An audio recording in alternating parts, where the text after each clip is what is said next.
teman-teman, terima kasih ya sebelumnya sudah menyempatkan hadir untuk mengikuti sesi konseling kelompok ini. Nah, jadi bagaimana teman-teman kabarnya? Baik atau ada yang sakit? Alhamdulillah. Alhamdulillah, baik semua ya. Baik teman-teman, agar proses konseling kelompok kita ini berjalan dengan lancar, kita ada baiknya berdoa dulu agar apa yang kita dapatkan hari ini bisa berguna di kemudian hari. Baik, siapa yang ingin memimpin doa? Oke, boleh Mbak, silakan.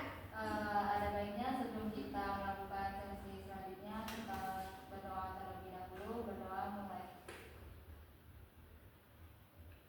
Berdoa selesai. Oke, tadi teman-teman kita sudah berdoa. Saya nih mau tanya nih sebelumnya, teman-teman ada yang udah tahu belum apa itu sesi konseling kelompok? Belum ya? Oke, jadi secara singkatnya itu sesi konseling kelompok itu adalah proses di mana kita itu membantu menyelesaikan permasalahan individu secara berkelompok. Nah, jadi tujuannya itu kita itu seperti menampung gitu permasalahan-permasalahan yang ada, nanti bakalan kita bahas satu persatu. Nah, juga tujuan dari sesi konseling kelompok ini agar membangun untuk membantu interaksi sosial yang awalnya nggak kenal, jadi saling mengenal gitu, saling mungkin dari sini bisa saling berteman dan lebih akrab lagi. Nah, oke. Jadi nanti saya minta teman-teman menyampaikan permasalahan-permasalahan yang teman-teman alami atau unek-unek yang belum tersampaikan oleh teman-teman. Nah, jadi di sini saya mau memberitahukan bahwasanya ada 3 asas yang perlu teman-teman ketahui, yaitu ada asas keterbukaan, asas kesukarelaan, dan juga asas kerahasiaan. Nah, apa itu asas kerahasiaan dan apa itu asas keterbukaan dan juga kesukarelaan? Kalau kesukarelaan itu teman-teman secara sukarela menyampaikan perasaan atau permasalahan dan unek-unek yang teman-teman alami. Nah, kalau keterbukaan itu teman-teman secara terbuka menyampaikan permasalahannya tanpa ada keraguan atau ditutup-tutupi. Nah, maka itu saya minta keterbukaan itu karena apa? Kita secara rahasia, ada asas kerahasiaan yang menjaga kita agar apa yang kita sampaikan di sini tidak bocor ke orang lain atau pihak ketiga. Walaupun itu bocor, itu harus meminta persetujuan dari orang yang bersangkutan. Oke, apakah sudah paham? Sudah. Oke, sudah. Ada baiknya sebelum kita melanjutkan ke sesi berikutnya, kita belum kenalan nih. Jadi kita perkenalan terlebih dahulu, mulai dari saya. Perkenalkan, nama saya Angelita dan hobi saya suka menonton dan juga membaca. Kepada mbaknya boleh silakan. Perkenalkan, nama saya Fitri, saya hobinya mendengarkan musik. Oke. Nama saya Nana, hobi saya menonton. Perkenalkan, nama saya Aulia, hobi saya olahraga. Oke. Perkenalkan, nama saya Tasya, hobi saya membaca. Perkenalkan, nama saya Vivian Vanina, hobi saya menonton. Oke. Kita sudah perkenalan sebelumnya, jadi kita langsung melanjutkan ke sesi berikutnya saja ya teman-teman. Oke, bagi teman-teman yang ada memiliki permasalahan atau unek-unek, boleh disampaikan di sini. Kita secara terbuka aja dan berdiskusi dengan sama-sama. Oke. Di sini ada yang mau mulai duluan untuk menyampaikan permasalahannya. Kalau belum ada saya tunjuk nanti. Oke, kalau saya Oke, itu boleh. masalah itu ini overthinking mengenai masa depan gitu. Jadi saya merasa takut gitu, walaupun ya itu tuh belum terjadi gitu masalah diri saya sendiri. Oke, jadi yang Mbak alami sekarang itu kayak cemas lah ibaratnya Iya. sama masa depan yang belum terjadi padahal. Jadi udah takut duluan sebelum memulai gitu. Iya, apalagi berlomba-lomba gitu ya bersamaan dengan orang tua kita sendiri ya Allah alam gitu, takutnya sesuatu yang tidak kita harapkan terjadi gitu. Oke, boleh selanjutnya? Oke, boleh.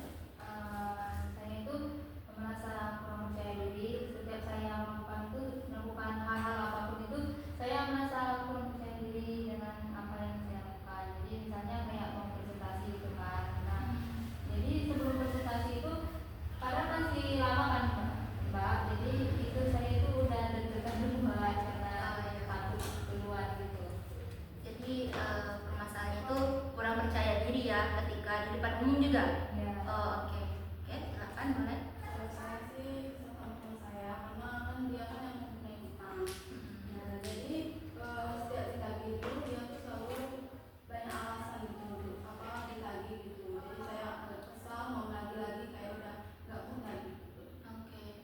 permasalahan Mbak itu sama teman Mbak gitu ya, kesel karena udah dikasih hati tapi nggak beretikat baik gitu kan, padahal sudah dikasih kepercayaan tapi nggak menepati janji. Boleh Mbaknya? Mbak, kalau saya permasalahan saya itu saya merasa kayak stres, capek untuk tugas-tugas yang menumpuk dari uang, dari presentasi yang waktunya itu berdekatan. Jadi saya nggak tahu harus mulainya dari mana gitu. Oke, jadi yang Mbak alami itu sekarang kayak stres gitu ya, memikirkan tugas mana dulu yang akan saya kerjakan karena saking menumpuknya tadi, jadi udah nggak mood lagi mau mengerjakannya ya. Oke, tapi harus tetap dikerjain ya Mbak ya. Oke, boleh Mbaknya yang terakhir. Aku tuh suka berlibat dalam berbicara. Kadang tuh di otak itu udah terpikirkan mau ngomong apa, tiba-tiba pas sampai udah keluar beda lagi yang diomong, terus kadang sampai kepleset kayak gitu. Berarti yang Mbak alami itu kayak ibaratnya itu keseleo lidah. Nah, jadi kayak udah terpikir nih, bener-bener kita mau menyampaikan banyak gitu, tiba-tiba karena kita belibet gitu ngomongnya nggak tersampaikan dengan baik. Oke, tadi teman-teman kita sudah mendengarkan semua permasalahan dari teman-teman.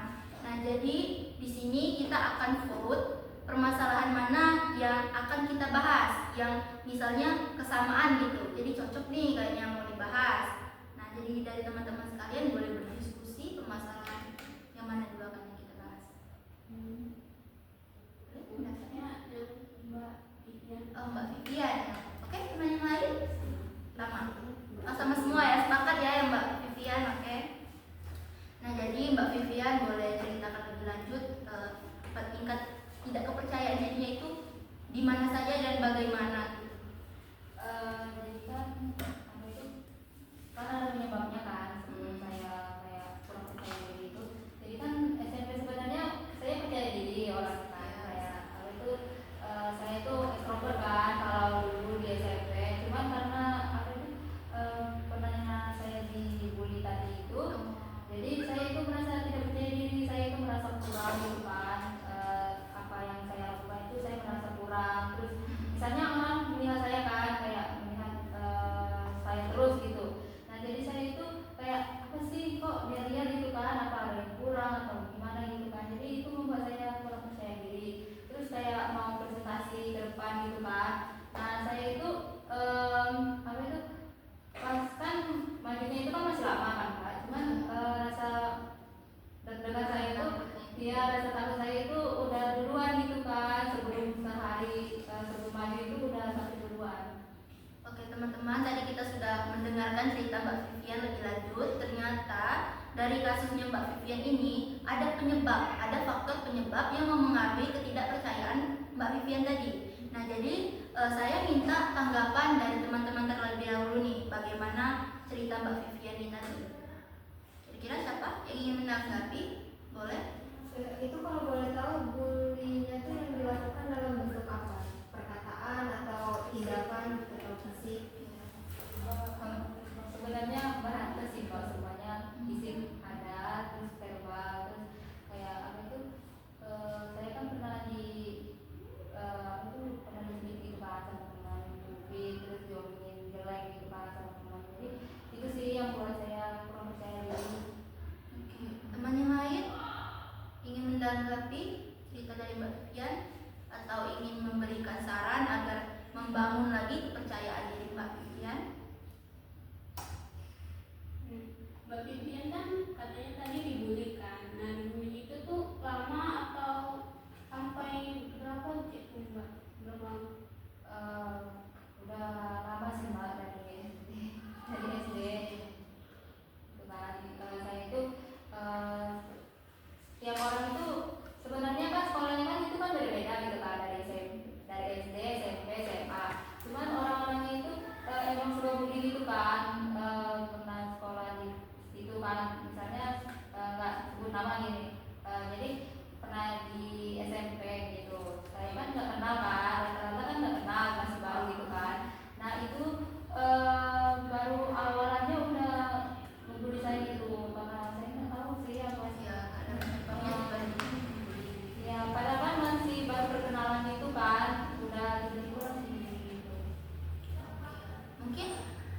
Mbak Mbak yang kedua ini boleh, Mbak Natasha mungkin.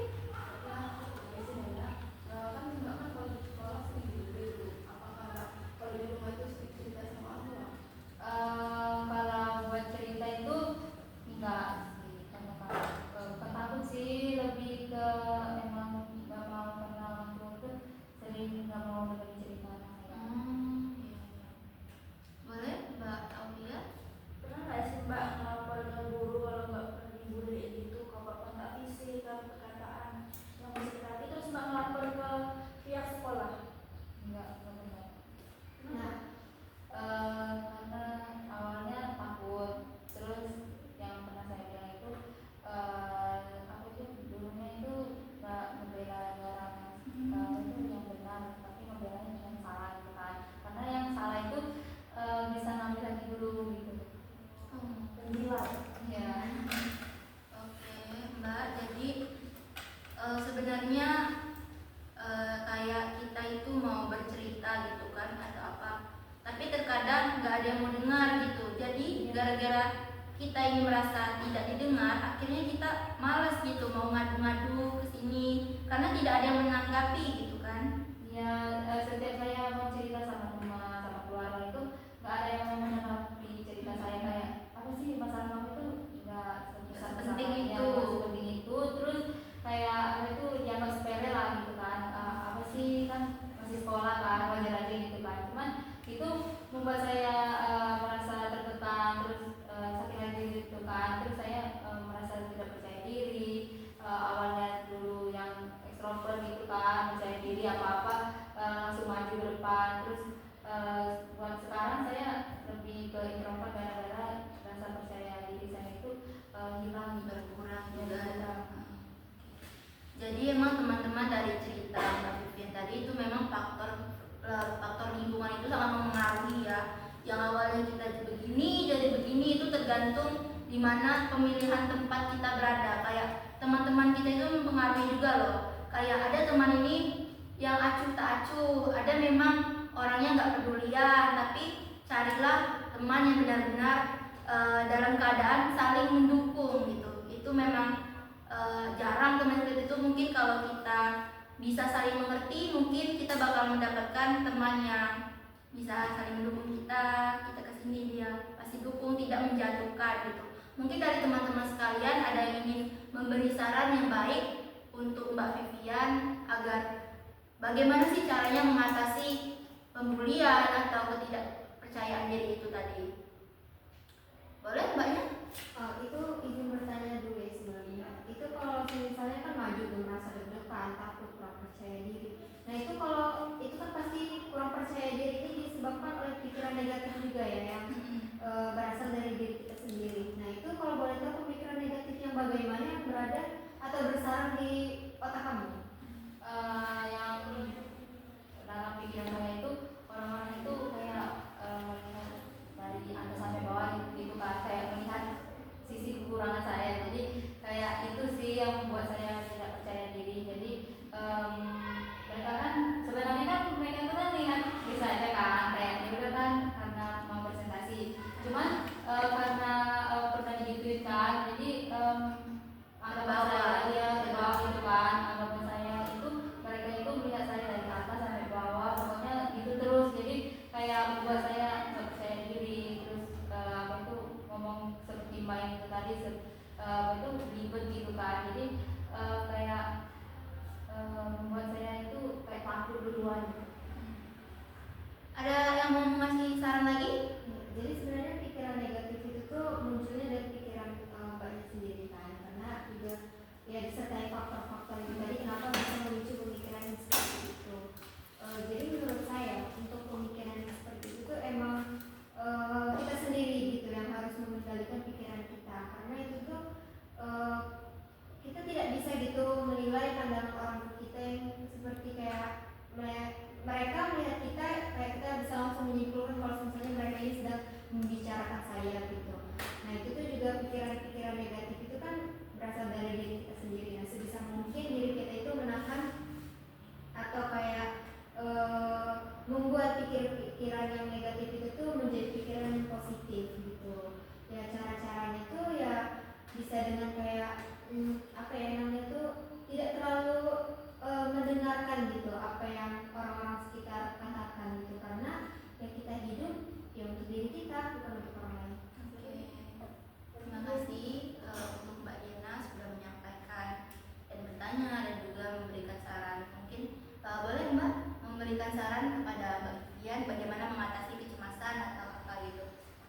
saran saya ya yang benar katanya jangan berpikiran negatif. Jadi kita tuh berpikiran positif. Jadi jangan terlalu memikirkan yang negatif kan.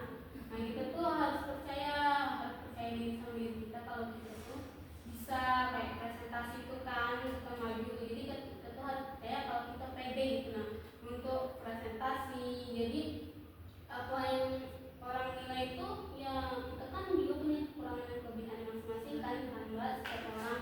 Jadi ya kita tuh harus percaya sama kelebihan kita, percaya diri lah pokoknya gitu. Oke, makasih ya Mbak. Boleh dari Mbaknya sarannya?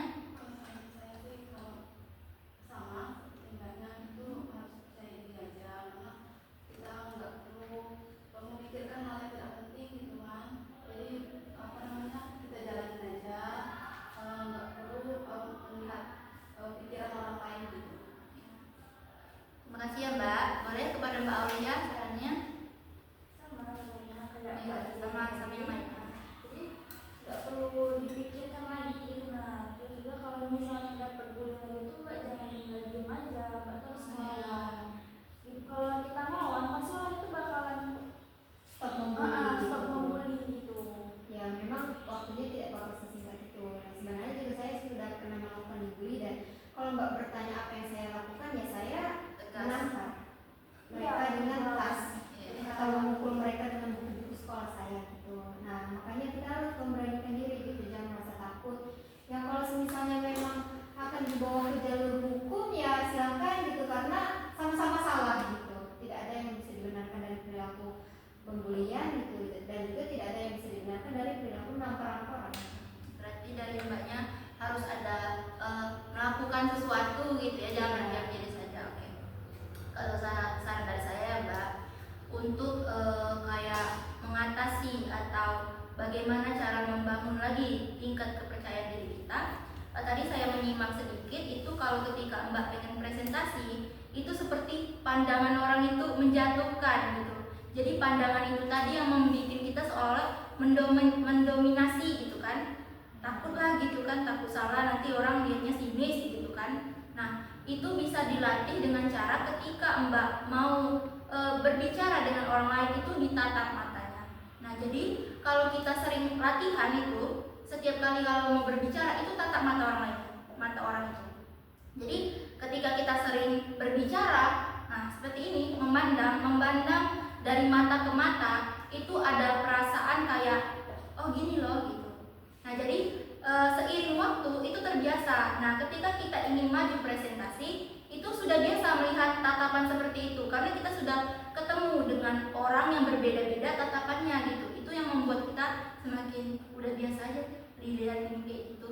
Karena kita udah berani. Kalau kita terus menunduk itu kita terlihat aneh dipandang orang. Oh orang lain ini nggak berani gitu nangkap saya. Berarti dia ini lemah. Nah dari sudut pandang itu jadinya kita mudah dibully karena dianggap kita ini tidak memiliki kekuatan untuk menatap saja tidak berani, apalagi melawan. Nah makanya dari itu dari kebiasaan itu perasaan orang lain yang ingin jahat tadi semakin membuncah gitu. Jadi yang awalnya tidak ingin membuli, dia tuh kayaknya nggak berani gitu. Karena natap mata saya aja nggak berani, apalagi melawan. Makanya orang suka semena-mena terhadap kita. Nah jadi juga untuk mengatasi kecemasan kayak takut, gelisah atau apa itu bisa diatasi dengan cara bersenandung. Nah kalau saya ketika pengalaman saya ingin presentasi itu memang terasa dingin di tangan. Juga kayak ada perasaan mau ke WC gitu karena takut tadi kan. Nah itu bisa dilakukan dengan meremat tangan seperti ini, bisa juga bersenandung atau enggak mulai latihan berbicara di depan umum kayak misalnya kita di depan kaca. Kita latihan ngomong. Nah mungkin ada teman-teman yang merasa juga sering berlibet ngomongnya. Itu kita ngomong tuh latihan yang jelas ngomong. Misalnya kayak aku nggak mau loh. Kita nggak usah cepet-cepet. Kita lambat-lambat aja. Yang penting apa yang kita sampaikan itu terlihat dan terdengar jelas gitu.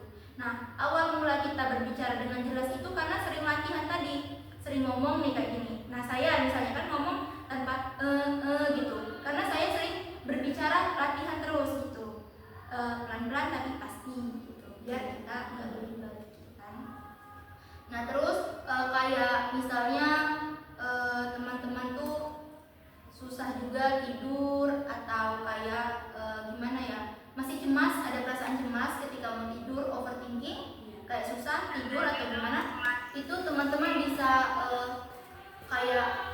mengatur apa ya, misalnya mau tidur tapi nggak bisa, itu bisa mendengarkan instrumental kayak bunyi hujan atau apa yang kalian suka yang menenangkan gitu. Jadi kalian tidur sampai diiringin dengan musik atau instrumental itu juga membantu untuk menghilangkan kecemasan karena perasaan instrumental itu membuat hati kita jadi damai. Jadi untuk mbaknya, semoga apa yang mbak pernah alami terobati dengan cara mbak berusaha menjadi lebih baik lagi dan lebih berani untuk mengungkapkan kata saya tidak suka kalau seperti itu kan. Jadi harus lebih tegas. Nah, terima kasih juga teman-teman sudah memberikan saran yang baik. Perkataan teman-teman semuanya benar semuanya, karena apa yang kita lakukan kalau kita tidak melakukan sesuatu itu orang lain akan semena-mena terhadap kita. Jadi bagaimana mbaknya perasaannya, apakah sudah ada yang bisa ingin dicoba ke depannya atau sudah terselesaikan? Untuk permasalahannya mungkin saya akan mencoba saran mbaknya jadi untuk melakukan hal yang positif seperti coba berbicara dengan kaca, melihat orang dengan kemampuan mata. Mungkin itu saya lebih meningkatkan lagi sih untuk kedepannya saya memang lebih belajar lagi.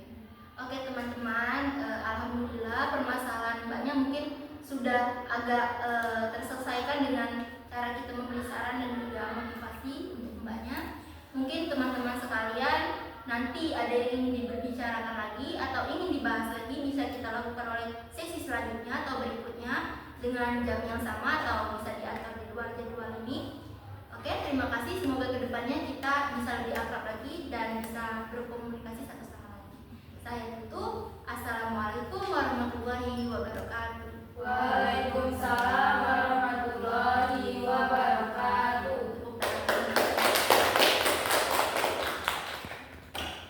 Yeah, yeah, Bobby Valentino.